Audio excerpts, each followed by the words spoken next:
बिस्मिल्लाहिर्रहमानिर्रहीम। 9th class. आज हम चैप्टर 4 डायनामिक्स 2 के न्यूमेरिकल प्रॉब्लम सॉल्व करेंगे। फर्स्ट प्रॉब्लम है calculate the torque acting on spanner of length 20 centimetre to loosen a nut by a force of 50 newton. क्या हमने torque calculate करना है जो कि एक स्पैनर के ऊपर अप्लाई हो रहा है और स्पैनर की लेंथ हमें गिवन है 20 सेंटीमीटर और इस नट को लूज करने के लिए जितनी फोर्स लगानी पड़ेगी वो 50 न्यूटन हमें गिवन है। If the same nut is to be loosen up by a force of 100 newton. क्या कहा जा रहा है कि फोर्स पहले 50 न्यूटन लगा रहे थे, अब अगर उसी नट को ओपन करने के लिए 100 न्यूटन की फोर्स लगाएं, what should be the length of the spanner. तो उस स्पैनर की लेंथ कितनी होनी चाहिए। तो इसमें हम पहली लेंथ और फोर्स की मदद से टॉर्क कैलकुलेट कर लेंगे। तो टॉर्क, उस टॉर्क का इस्तेमाल करते हुए ये जो गिवन फोर्स है ये वैल्यू पुट करके हम स्पैनर की लेंथ कैलकुलेट कर लेंगे। तो डाटा नोट करते हैं। डाटा में हमारे पास सबसे पहले स्पैनर की लेंथ गिवन है L इक्वल टू 20 सेंटीमीटर। ठीक है, इसको हम L1 कह देंगे। L1 20 centimetre. कहा क्या गया है, calculate the torque acting on the spanner. तो हमने पहले टॉर्क कैलकुलेट करना है। स्पैनर ऑफ लेंथ 20 सेंटीमीटर, इसमें हमने एक लेंथ कैलकुलेट करनी होगी तो इसको L1 कह लेते हैं 20 सेंटीमीटर और इसको सेंटीमीटर को मीटर में कन्वर्ट करने के लिए 100 से डिवाइड करेंगे तो ये 0.2 मीटर आ जाएगा। Loosen a nut by a force of 50 newton, force हमें गिवन है 50 न्यूटन की, इसको F1 कह लेंगे। If the same nut is to be loosen up by a force of 100 newton, यानी कि F2 हमें 100 न्यूटन गिवन है, what should be length of spanner, L2 calculate करना है। तो पहले हमने ये करना है कि F1 और L1 की मदद से टॉर्क कैलकुलेट कर लेना है, फिर इस टॉर्क और F2 का यूज़ करते हुए हम L2 फाइंड कर लेंगे। तो इसका सोल्यूशन देखते हैं। हमारे पास टॉर्क का फार्मूला होता है टॉ इक्वल टू Fl, तो उसके ज़रिए से टॉ इक्वल आ जाएगा F1 L1 के। वैल्यूज़ पुट करेंगे F1 और L1 की। F1 की वैल्यू 50 गिवन है और L1 की वैल्यू 0.2। जितनी भी आपको स्टेटमेंट में वैल्यूज़ गिवन हो, डाटा लिखते वक्त उन तमाम वैल्यूज़ को SI यूनिट में कन्वर्ट कर लिया करें। उसका फ़ायदा ये होता है कि जब आप फार्मूले में वैल्यूज़ पुट करते हैं तो साथ आपको यूनिट नहीं लिखने पड़ते। एट द एंड जो भी आपका आंसर आता है वो जो भी क्वांटिटी फाइंड की गई होती है उस क्वांटिटी का SI यूनिट लिख देते हैं। तो इनको हम मल्टीप्लाई करेंगे, ये हमारे पास टॉर्क आ जाएगा 10 न्यूटन मीटर। ठीक है, 50 मल्टीप्लाई बाय 0.2 तो ये 10 आ जाएगा। टॉर्क का जो यूनिट है वो न्यूटन मीटर होता है, फोर्स का यूनिट न्यूटन और लेंथ का यूनिट मीटर। तो टॉर्क का हमारे पास यूनिट आ जाएगा 10 न्यूटन मीटर। ये आंसर आ गया। टॉर्क हमने कैलकुलेट कर लिया। अब इस टॉर्क और इस F2 को यूज़ करते हुए हम L2 फाइंड कर लेंगे। दोबारा यही फार्मूला अप्लाई करेंगे टॉर्क का, टॉ equal to F2 L2। L2 calculate करना है तो F2 इधर जाकर डिवाइड होगा, यानी कि L2 इक्वल हो जाएगा टॉ बाय F2। L2 इक्वल होगा, टॉ की वैल्यू अभी हमने कैलकुलेट की 10 डिवाइडेड बाय F2 की वैल्यू 100 गिवन है, तो L2 हमारे पास आ जाएगा 0.1 मीटर। ठीक है, और अगर हम इसको सेंटीमीटर में कन्वर्ट करना चाहें तो इसको मल्टीप्लाई बाय 100 करेंगे तो ये 10 सेंटीमीटर हमारे पास आंसर आ जाएगा। नेक्स्ट न्यूमेरिकल नंबर 2 है A long uniform steel bar of length 1 meter is balanced by a pivot at its middle। एक लॉन्ग यूनिफॉर्म स्टील बार है और उसकी लेंथ 1 मीटर है, उसको बैलेंस किया गया है पिवट पे, उसके मिडल पॉइंट पे। Two masses M1 and M2 are suspended at a distance of 0.2 metre and 0.3 metre respectively.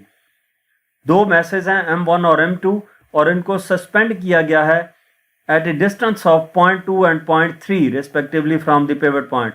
Ignoring mass of the steel bar, if mass M1 equal to 0.6 kg, find mass M2. इसमें किया क्या गया है कि एक uniform steel bar है, उसकी हमें लेंथ गिवन है, उसको पिवट पॉइंट पे बैलेंस किया गया है। दो मैसेज हैं M1 और M2 को और इन्हें इतने इतने डिस्टेंस पे सस्पेंड किया गया है। M1 का मैस हमें गिवन है तो M2 हमने कैलकुलेट करना है। तो बेसिकली ये टॉर्क से रिलेटेड है, M1 L1 कर लेंगे और M2 L2 कर लेंगे, दोनों टॉर्क्स इक्वल होंगे तो M2 इजीली कैलकुलेट हो जाएगा। अब हम इसका डाटा लिखते हैं। लॉन्ग यूनिफॉर्म स्टील बार की लेंथ हमें L1 मीटर गिवन है। टू मैसेज M1 जो है वो M1 के लिए लेंथ L1 होगी तो वो 0.2 मीटर है, और M2 के लिए जो लेंथ होगी वो L2 होगी 0.3 metre. From the pivot point ignoring mass of the steel bar M1 0.5 kg है, तो M2 कैलकुलेट करना है। तो इस केस में हमने M1 टॉर्क का फार्मूला जो है ये बेसिकली पिवट पॉइंट पे जिस स्टील रॉड को बैलेंस किया गया है ना, उसके एक तरफ हमारे पास डिस्टेंस पे M1 अटैच है और दूसरे एंड पे L2 डिस्टेंस पे M2 अटैच होगा। M2 हमने कैलकुलेट करना है। तो हम M1 L1 जो टॉर्क्स होंगे वो इक्वल होंगे, ठीक है। M1 L1 का जो टॉर्क होगा वो इक्वल होगा M2 L2 के, क्योंकि और स्टील रॉड को बैलेंस किया गया है। तो M1 की वजह से जो टॉर्क है वो M2 की वजह से जो टॉर्क प्रोड्यूस होगा उसके इक्वल होगा। तो टॉर्क का फार्मूला हमारे पास होता है फोर्स इनटू लेंथ। अब फोर्स यहाँ पर जो है वो इस मास के वेट के इक्वल होगी, तो W1 L1 equal to W2 L2 हमारे पास फार्मूला यूज होगा। W वेट है, वेट का यूनिट, वेट का फार्मूला होता है mg, तो W1 की जगह पे M1g L1 आ जाएगा इक्वल टू W2 की जगह पे M2g L2 आ जाएगा। अब इसमें से g से कैंसिल हो जाएगा तो M1 L1 इक्वल आ जाएगा M2 L2 के। L2 दूसरी साइड पर जाकर डिवाइड हो जाएगा। बाकी इसमें हम वैल्यूज पुट कर देते हैं। M2 इक्वल टू M1 की वैल्यू 0.6 गिवन है, L1 की वैल्यू हमें गिवन है 0.2 और L2 की वैल्यू 0.3 गिवन है। तो इस तरीके से M2 हमारे पास आ जाएगा 0.4 kg। अगर इसकी आप डायग्राम बनाना चाहें तो वो भी बना सकते हैं। ये हमारे पास पिवट पॉइंट है और इस पिवट पॉइंट के ऊपर ये एक स्टील बार है जो कि इसको बैलेंस किया गया है। अब इसके एक तरफ यहां पर जो है M1 अटैच है, ठीक है,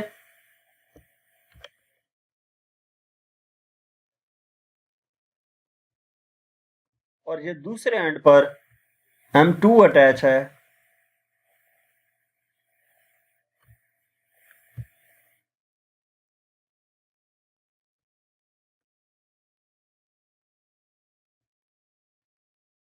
M1 का जो पिवट पॉइंट से डिस्टेंस है वो हमारे पास L1 है और उसकी वैल्यू हमें बताई गई है कि 0.2 है, और M2 का जो पिवट पॉइंट से डिस्टेंस है वो हमारे पास L2 है और इसकी वैल्यू भी हमें दी गई है। M1 L1 की वैल्यू गिवन है, M2 की वैल्यू कैलकुलेट करनी है, L2 की वैल्यू भी गिवन है। तो हमारे पास इसकी वजह से जो टॉर्क प्रोड्यूस होगा वो एंटी क्लॉकवाइज टॉर्क होगा, और इसकी वजह से मास की वजह से जो टॉर्क प्रोड्यूस होगा वो क्लॉकवाइज टॉर्क होगा। तो यहाँ पे हमने दोनों टॉर्क्स इक्वल रख के उनकी वैल्यूज पुट करके इसको सिंप्लीफाई किया है। इसके बाद हम नेक्स्ट प्रॉब्लम देखते हैं। प्रॉब्लम नंबर 3 है हमारे पास। Two masses 250 gram and 100 gram are suspended at positions 65 centimetre and 80 centimetre respectively. कि दो मैसेज हैं और इनको इतने इतने डिस्टेंस पर सस्पेंड किया गया है on a uniform metre rod, एक यूनिफॉर्म मीटर रॉड के ऊपर जिसको 50 सेंटीमीटर के ऊपर बैलेंस किया गया है। Where should a third mass of 400 gram be position to balance the rod. ये डायग्राम आपको पेपर में एज इट इज गिवन होगी।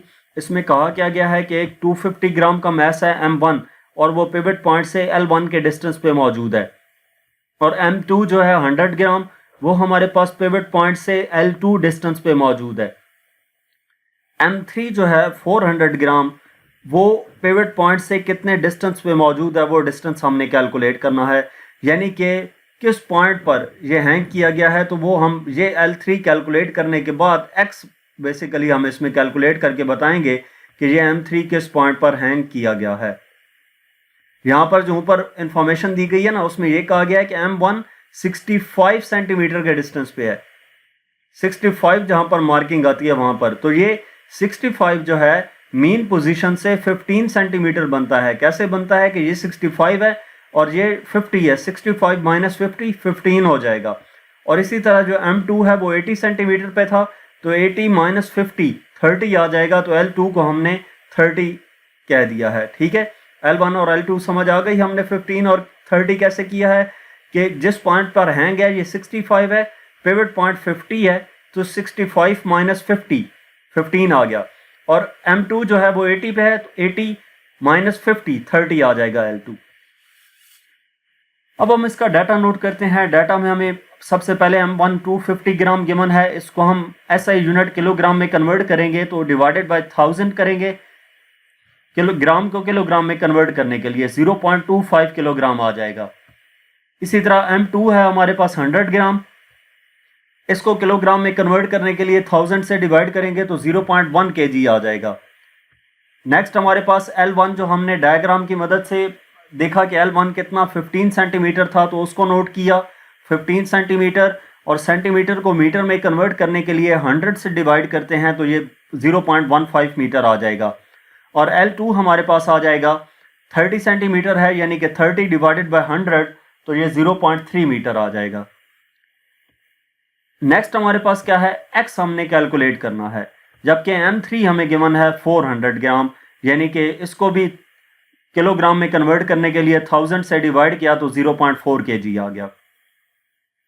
अब हम इसका सोल्यूशन देखते हैं। जहां पे हम इस पिवट पॉइंट से लेफ्ट साइड पे एक मैस अटैच है और पिवट पॉइंट से राइट साइड पे दो मैसेज अटैच हैं, तो इसकी वजह से जो टॉर्क प्रोड्यूस होगा वो इन दो मैसेज की वजह से प्रोड्यूस होने वाले टॉर्क के इक्वल होगा, क्योंकि उन्होंने ये कहा है क्वेश्चन में कि थर्ड मैस कहां पर हैंग करें कि जो रॉड है वो बैलेंस रहे। तो बैलेंस तभी रहेगा जब क्लॉकवाइज टॉर्क इक्वल होगा एंटी क्लॉकवाइज टॉर्क के। तो एंटी क्लॉकवाइज टॉर्क इसकी वजह से प्रोड्यूस होगा क्योंकि इसका वेट पिवट के पॉइंट के अक्रॉस ऐसे है, और ये जो रोटेशन है ये क्लॉक की नीडल के अपोजिट डायरेक्शन में है, और इन दो मैसेज की वजह से जो रोटेशन होगी पिवट पॉइंट के अक्रॉस वो in the direction of clock needle है, तो इस वजह से ये क्लॉकवाइज डायरेक्शन होगी। तो एंटी क्लॉकवाइज डायरेक्शन कौन सी आ रही है, इसका वेट W3, M3 की वजह से जो वेट होगा वो W3, और इसका पिवट पॉइंट से डिस्टेंस L3 इक्वल होगा इस M1 की वजह से जो फोर्स अप्लाई हो रही है ड्यू टू इट्स वेट है तो W1, और इसका पिवट पॉइंट से डिस्टेंस L1 प्लस M2 की वजह से जो वेट है वो एज ए फोर्स एक्ट करेगा तो W2, और इसका पिवट पॉइंट से डिस्टेंस L2। ठीक है, W3 हमारे पास वेट का फार्मूला होता है mg, तो M3GL3 इक्वल होगा M1GL1 प्लस M2GL2, यानी कि G सब में है तो ये G कैंसिल हो जाएगा, तो M3L3 इक्वल होगा M1L1 प्लस M2L2 के। वैल्यूज इसमें पुट कर देंगे। M3 की वैल्यू हमारे पास है 0.4 into L3 equal to M1 की वैल्यू है 0.25 इंटू L1 की वैल्यू है 0.15 प्लस M2 है हमारे पास 0.1 इंटू L2 की वैल्यू गिवन है 0.3। इसको हम सिंप्लीफाई करते हैं, 0.4 L3 इक्वल आ जाता है 0.0375 प्लस 0.03। इन दोनों को मल्टीप्लाई किया तो ये वैल्यू आ गई, और इन दोनों को मल्टीप्लाई किया तो ये वैल्यू आ गई, तो ये 0.4 L3 इक्वल आ जाता है 0.067 के। 0.4 इधर आकर डिवाइड होगा तो L3 इक्वल आ जाएगा 0.169 मीटर, यानी कि 16.9 सेंटीमीटर। इसको सेंटीमीटर में कन्वर्ट करने के लिए 100 से मल्टीप्लाई किया तो 16.9 सेंटीमीटर L3 हमारे पास आ गई। हमने कैलकुलेट करना है X कि ये M3 किस पॉइंट पर हैंग किया जाए, तो M3 अभी तो हमने L3 कैलकुलेट किया है ना कि यहां से यहां तक कितना डिस्टेंस है, तो ये डिस्टेंस कैलकुलेट करना है कि ये किस पॉइंट पे हैंग किया गया है। तो वो पॉइंट फाइंड करने के लिए हम इस टोटल डिस्टेंस, यानी कि यहां तक टोटल डिस्टेंस कितना है 0 से 50 तक, इस 50 में से ये L3 लेंथ माइनस कर दें तो बाकी ये वाली लेंथ आ जाती है X। तो हम X इक्वल करेंगे 50 माइनस L3, यानी कि X इक्वल टू 50 माइनस 16.9, तो ये आंसर आ जाता है 33.1 सेंटीमीटर। यानी कि जो M3 मैस हैंग किया जाएगा इस रॉड को, यूनिफॉर्म रॉड को बैलेंस करने के लिए, वो at the point of 33.1 centimetre होगा। नेक्स्ट हमारे पास प्रॉब्लम नंबर 4 है। A car weighing 1200 kg enters a roundabout with a diameter of 60 meters at a speed of 25 km per hour. एक कार जिसका मैस हमें गिवन है 1200 kg, वो एक round about में एंटर होती है जिस राउंड अबाउट का डायमीटर जो है वो 60 मीटर है, और जिस स्पीड से वो एंटर हो रही है वो स्पीड हमें गिवन है 25 किलोमीटर पर आवर की। Calculate the centripetal force acting on the car as it navigates the curve. के जो हमें वैल्यूज कौन सी गिवन है, मैस गिवन है, डायमीटर गिवन है और वेलोसिटी गिवन है। सेंट्रीपिटल फोर्स कैलकुलेट करनी है। सेंट्रीपिटल फोर्स कैलकुलेट करने के लिए हमें रेडियस भी रिक्वायर्ड होता है, वो हम इस डायमीटर की मदद से कैलकुलेट कर लेंगे। तो डाटा इसमें नोट करते हैं। कार का मैस हमें 1200 kg गिवन है, m इक्वल आ जाएगा 1200 kg। Enters a roundabout with diameter, diameter 60 metres given है। इस डायमीटर को हम हाफ कर लेंगे क्योंकि रेडियस डायमीटर का हाफ होता है, तो ये 30 मीटर हमारे पास रेडियस आ जाएगा। At a speed of 25 kilometre per hour, जो वेलोसिटी गिवन है वो 25 किलोमीटर पर आवर है, यानी कि 25 इंटू किलो की वैल्यू 1000 होती है, डिवाइडेड बाय 1 आवर में 3600 सेकेंड्स होते हैं। तो ये सिंप्लीफाई होके 6.94 मीटर पर सेकेंड आ जाएगा। Calculate centripetal force FC calculate करनी है। तो इसका सोल्यूशन हम देखते हैं। सेंट्रीपिटल फोर्स कैलकुलेट करने के लिए हम सिंपली सेंट्रीपिटल फोर्स का फार्मूला अप्लाई करेंगे। FC इक्वल टू mv²/r, यानी कि FC इक्वल टू m हमारे पास 1200 है इंटू v की वैल्यू है 6.94, इसका स्क्वायर आ जाएगा, डिवाइडेड बाय r की वैल्यू हमें गिवन है जो हमने डायमीटर की मदद से फाइंड की 30। तो FC इक्वल आ जाएगा, इनको हम सिंप्लीफाई करते हैं तो 1927 न्यूटन इसका आंसर आ जाता है। नेक्स्ट न्यूमेरिकल नंबर 5 है। एक geostationary satellite revolves around earth in an orbit of radius 42,000 kilometre. एक जियोस्टेशनरी सैटेलाइट है जो कि अर्थ के गिर्द रिवॉल्व कर रही है एक ऑर्बिट में, और उस ऑर्बिट का रेडियस 42,000 किलोमीटर गिवन है। Find orbital speed of the satellite at its height. Orbital speed calculate करनी है इट्स हाइट पे, जो हाइट हमें गिवन है।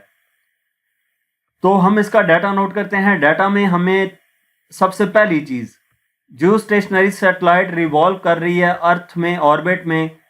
जियोस्टेशनरी है यानी कि अर्थ की निस्बत रुकी हुई है। अर्थ की निस्बत रुके होने से मुराद ये है कि अर्थ जो सैटेलाइट है, जिस तरह अर्थ अपने एक्सिस के गिर्द एक दिन में राउंड कंप्लीट करती है, तो सैटेलाइट भी एक सर्कल जो है, एक कंप्लीट राउंड ट्रिप एक दिन में कंप्लीट करेगी। तो एक दिन यानी कि टाइम हमें गिवन है एक दिन का, और ये कौन सा, ये हिडन वैल्यू है, ये आपको खुद सोचनी पड़ेगी। ये आपको कुछ वैल्यूज ऐसी होती हैं जो स्टेटमेंट के अंदर हिडन होती हैं, आप गौर से उस स्टेटमेंट को स्टडी करें तो तब आपको समझ आती है। तो यहाँ पर जियोस्टेशनरी सैटेलाइट की जो बात की गई है ना, जियोस्टेशनरी सैटेलाइट ऐसी सैटेलाइट होती है तो जो अर्थ के साथ साथ रोटेट करती है, यानी कि पाकिस्तान के शहर इस्लामाबाद के ऊपर जो सैटेलाइट है वो अर्थ के अपने एक्सिस के गिर्द रोटेट करने के साथ साथ सैटेलाइट भी रोटेट करेगी, तो वो इस्लामाबाद के ऊपर ही रहेगी हमेशा।